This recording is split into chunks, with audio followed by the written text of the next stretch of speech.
আজকে আমি বাবু শাক মিষ্টি করব, তার জন্য আমি 2 বাটি ময়দা নিয়ে নেব। 1 বাটি ময়দা ঢেলে নেব।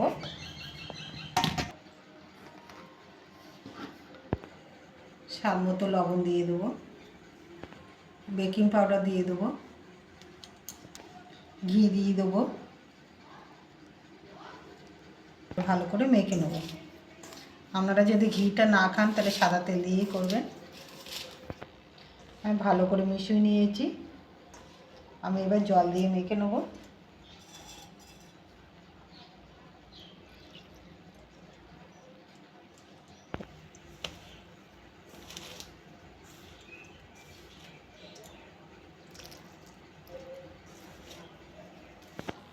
এটা আমি মেখে নিয়েছি, এরকম করেই মাখতে হবে। আমি এটা 20 মিনিট ঢাকা দিয়ে রাখবো। আমি এবার চিনি শিরাটা করে নেব। গ্যাস জ্বালিয়ে কড়া বসিয়ে দিয়েছি। কড়াটা গরম হয়ে গেছে। আমি এবারে 1 বাটি চিনি আর 4টি এলাচ দিয়ে দেবো। ওই বাটি মেপে আমি 1 বাটি জল দিয়ে দেবো। চিনির শিরাটা করে নেব। চিনির শিরাটা আমার হয়ে গেছে, আমি এবার নামিয়ে নেব। আমি ঢেকে রাখবো। 20 মিনিট আমার হয়ে গেছে।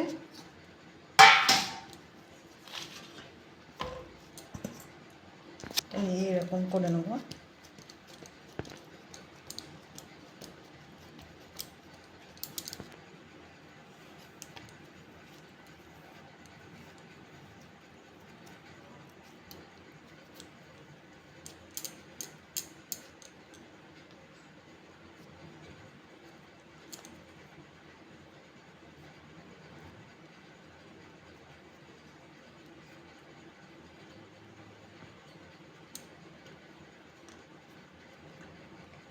এরকম করে সবগুলো করে নেব।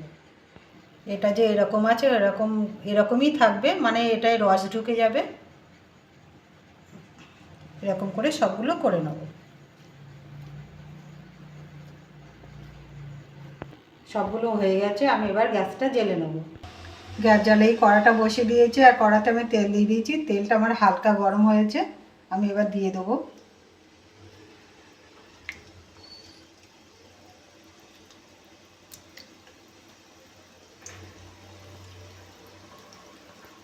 দেখুন কি সুন্দর হয়েছে। 5 মিনিটে হয়ে যাবে। সবগুলো উল্টে দেবো। হয়ে গেছে, তুলে নেবো। রসে দিয়ে দেবো।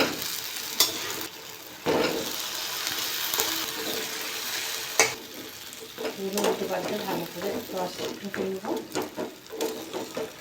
এরকম করে 5 মিনিট রেখে দেবো। এগুলো আমি একইভাবে ভেজে নেব।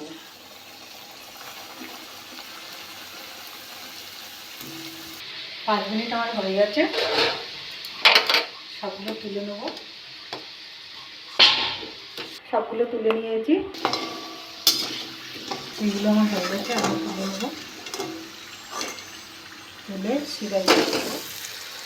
ওগুলো আমি একই রকমভাবে করে নেব।